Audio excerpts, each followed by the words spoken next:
Hello students, इस video में हम इलेक्ट्रोकेमिकल सीरीज के बारे में बात करेंगे। बोर्ड एग्जाम के लिए एक इम्पोर्टेंट टॉपिक ये है,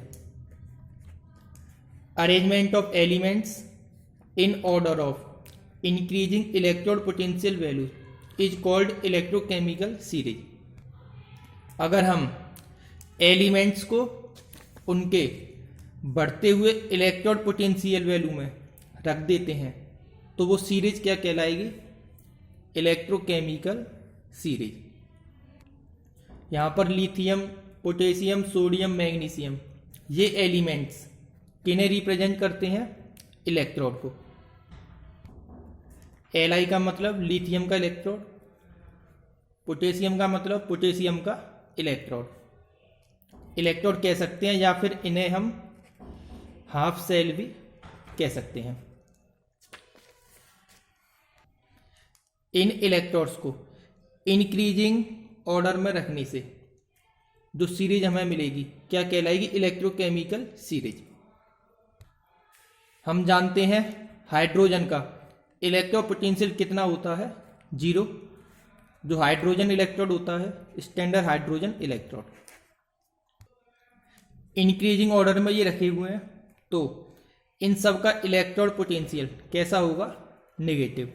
ये 0, इसके बाद जो भी इलेक्ट्रोड आएंगे कैसा होगा? सबका पॉजिटिव। इस सीरीज की मदद से हम ये पता लगा सकते हैं कि किस हाफ सेल को लेफ्ट में ऐड करें और किसे राइट में।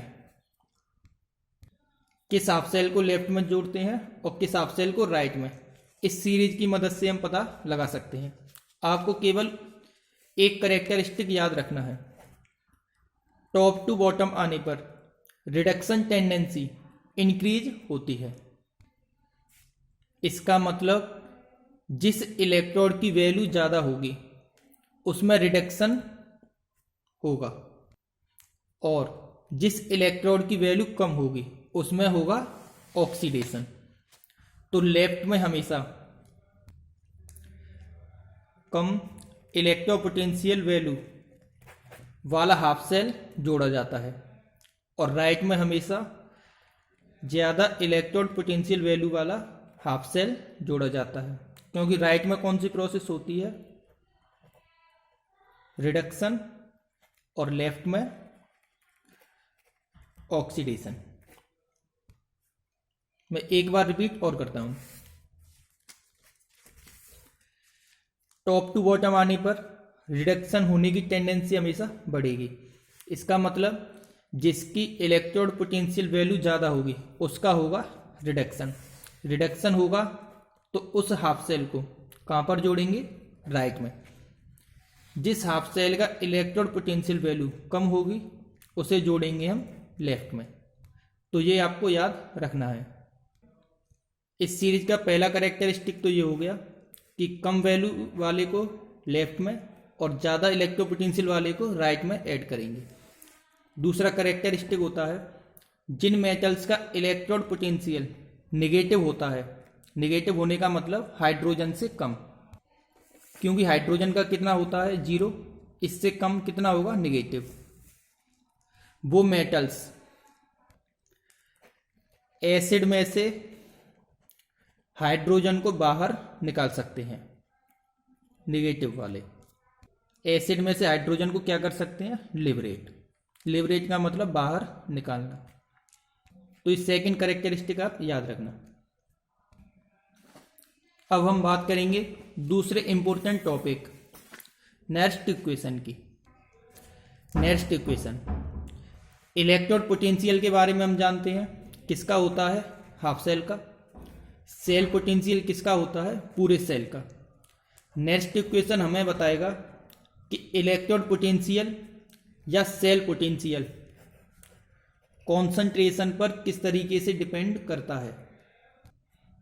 इसका मतलब कॉन्सेंट्रेशन कम या ज़्यादा करने से इलेक्ट्रोड पोटेंशियल या फिर सेल पोटेंशियल इन पर क्या इफेक्ट पड़ता है, ये कौन बताएगा हमें? Next equation. हमारे पास इलेक्ट्रोड पोटेंशियल और सेल पोटेंशियल निकालने के सेपरेट फॉर्मूले होते हैं। हमारे पास कोई भी हाफ सेल रिएक्शन लिखा हुआ है, इसका इलेक्ट्रोड पोटेंशियल ई निकालने का फॉर्मूला होता है, ई का मतलब इलेक्ट्रोड पोटेंशियल, ई नॉट का मतलब स्टैंडर्ड इलेक्ट्रोड पोटेंशियल जो कि हर हाफ सेल का फिक्स होता है, minus 0.059 upon n log 1 upon concentration.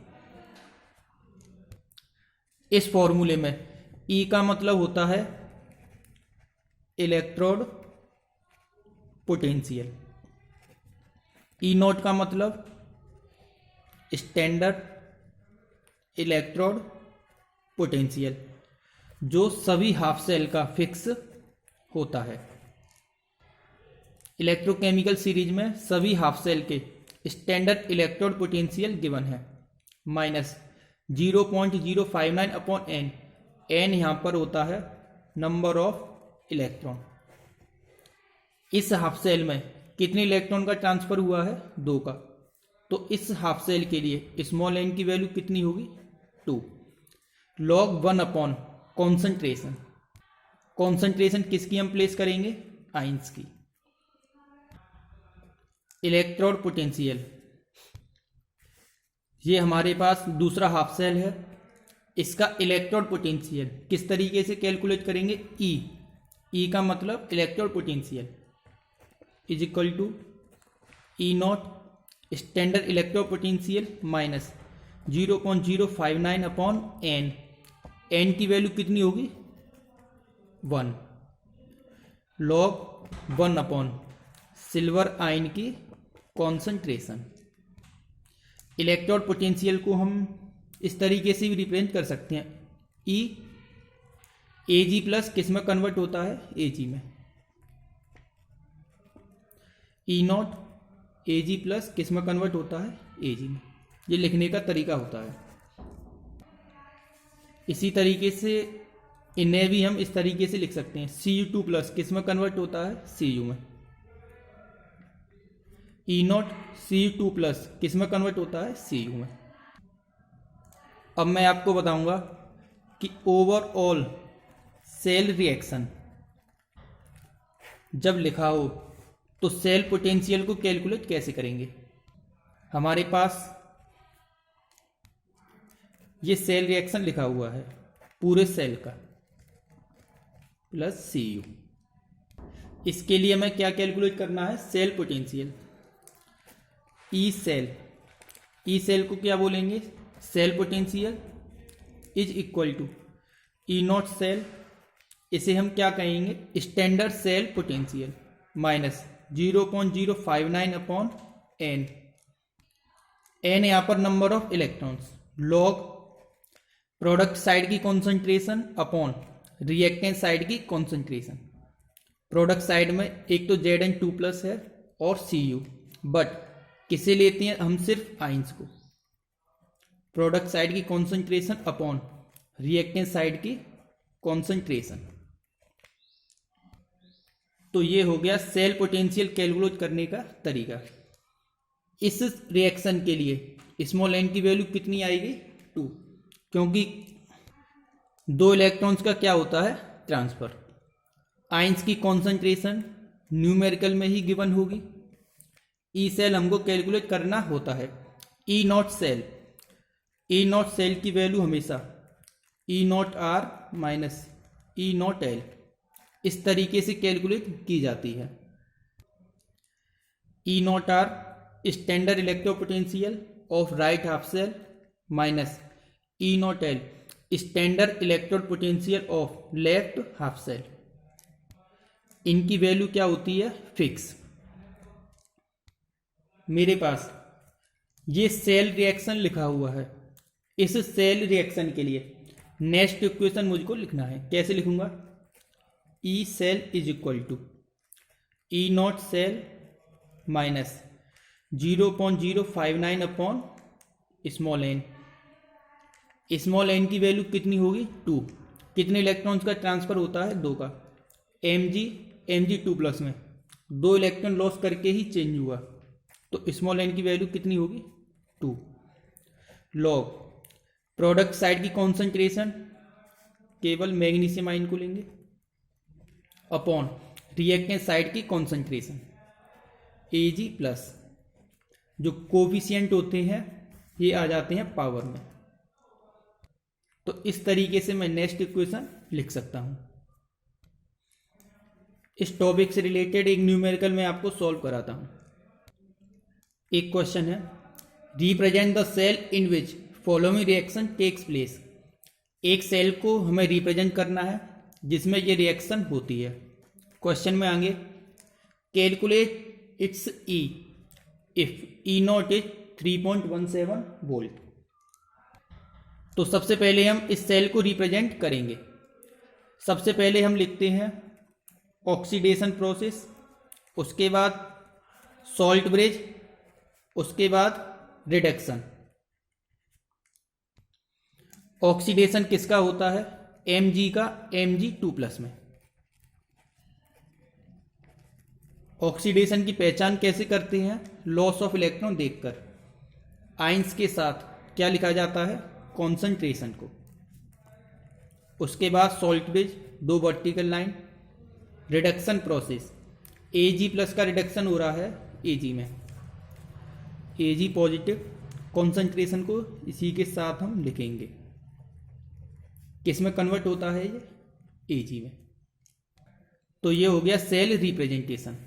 अब क्वेश्चन में आएंगे कैलकुलेट इट्स ई हमको कैलकुलेट करना है, ई नॉट गिवन है, formula E cell is equal to E naught cell minus 0.059 upon n log product side की कॉन्सेंट्रेशन अपॉन रिएक्टेंट साइड की concentration Ag positive, 2 coefficient, ये आ जाएगा पावर में। ई नॉट सेल कितना दिया है 3.17 volt minus 0.059 upon small n की वैल्यू कितनी होगी 2। कितने इलेक्ट्रॉन का ट्रांसफर होता है Mg से Mg2+ में, 2 इलेक्ट्रॉन का। लॉग मैग्नीशियम आयंस की कॉन्सेंट्रेशन 0.130 अपॉन सिल्वर आयन की कॉन्सेंट्रेशन 0.001 स्क्वायर। सॉल्व करेंगे 0.21 आएगा, 2.96 वोल्ट। ये हो गया सेल पोटेंशियल। इस तरीके से क्वेश्चंस हमको सॉल्व करने हैं। किसी क्वेश्चंस में ई नॉट सेल डायरेक्ट गिवन ना होकर ई नॉट आर गिवन होता है और ई नॉट एल गिवन होता है सम क्वेश्चंस में। तो ई नॉट सेल को हम E naught R minus E naught L इस मेथड से निकाल सकते हैं, और ई सेल के लिए हमेशा इस फॉर्मूले का इस्तेमाल हम करेंगे।